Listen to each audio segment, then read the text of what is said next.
Some events leave a deep mark on history, but none on the land. This is the site of the Battle of Hastings. After almost 1,000 years, no traces of the bloody conflict can be seen. But here, the fate of England turned. It's where a king was killed, and his victor claimed the throne.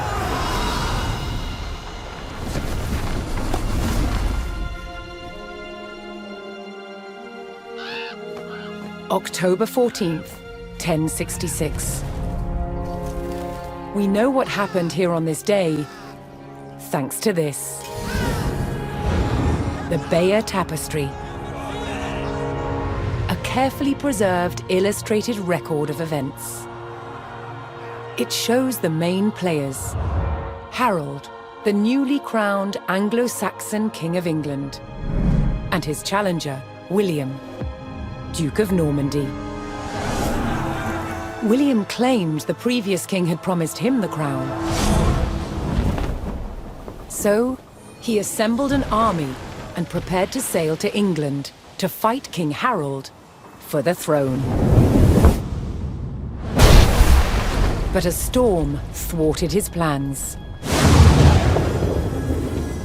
Meanwhile, Harold discovered that a Viking invasion had landed in the north. Another threat to his crown. So he raced to fight them. In France, William waited for the right conditions to sail across the Channel to England.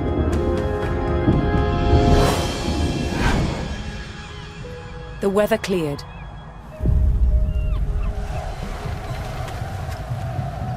He seized his chance.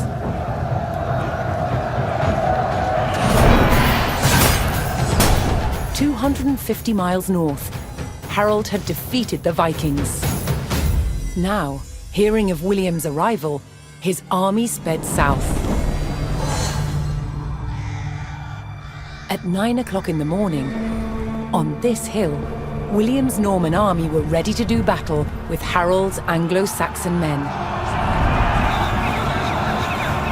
The stage was set, and up for grabs, England itself.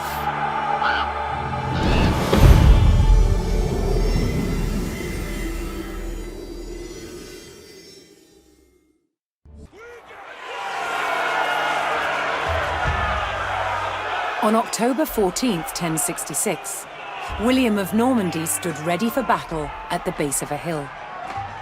The high ground belonged to King Harold of England and his Anglo-Saxon army. Here, on this hilltop, the fate of England would be decided.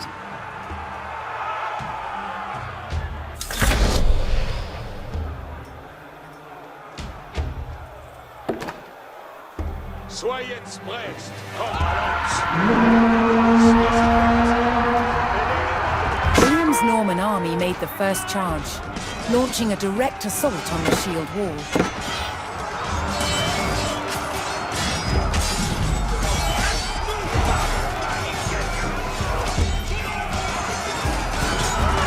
Though William's army fought fiercely against the shield wall, it would not yield. As one man fell, another took his place. Overlapping shields in tight formation made for a near impenetrable barrier. Realizing his army could not break the shield wall, William called for a retreat.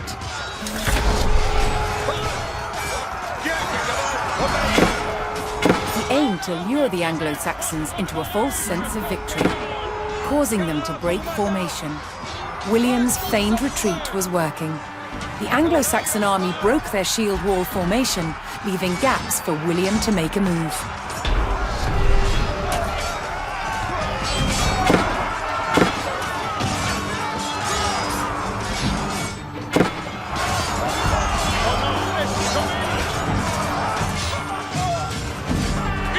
With Harold's men no longer in shield wall formation, William could pick them off as they charged.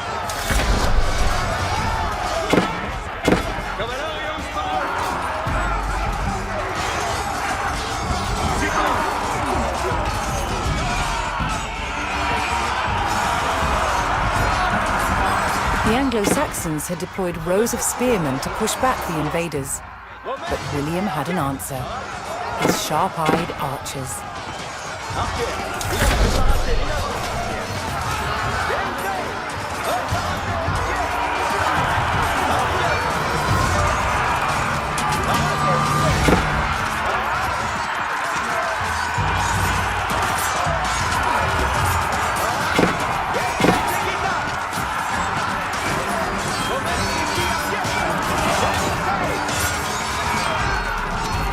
More Norman men-at-arms reinforced William's army.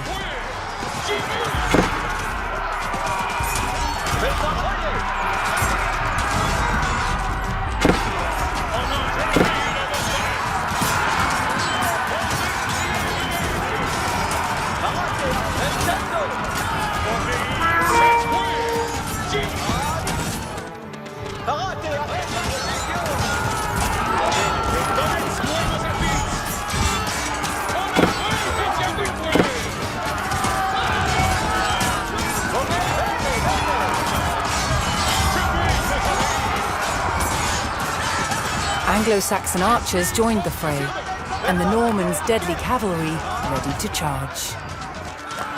But first, William's forces had to eliminate the enemy spearmen, whose sturdy polearms could easily bring down a horse.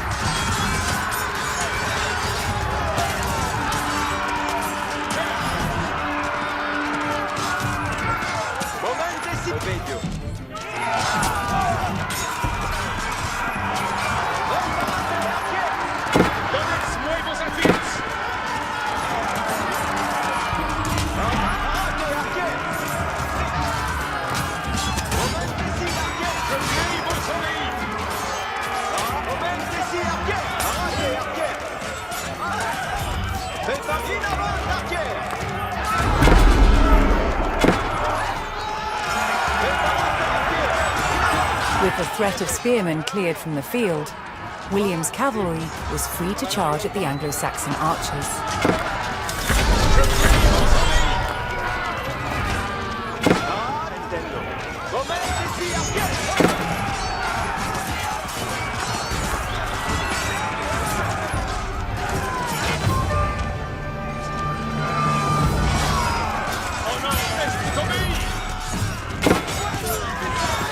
The Anglo-Saxon army was in disarray. Their shield wall had been neutralized, and their numbers were dwindling. Now the only thing standing between William and victory was King Harold himself.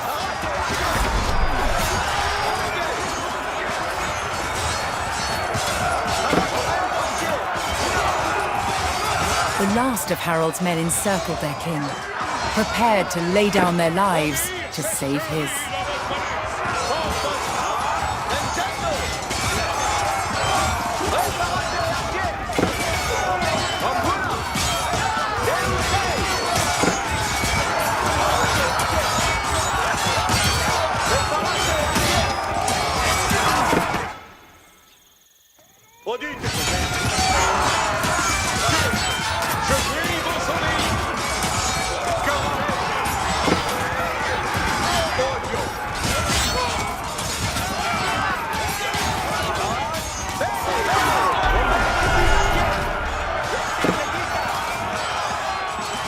The Anglo-Saxon King Harold had fallen.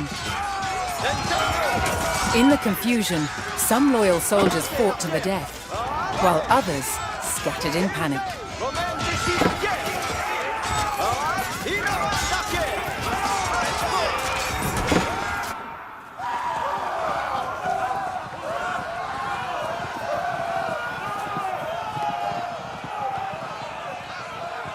Leaderless and defeated, the last of the Anglo-Saxon army fled for their lives.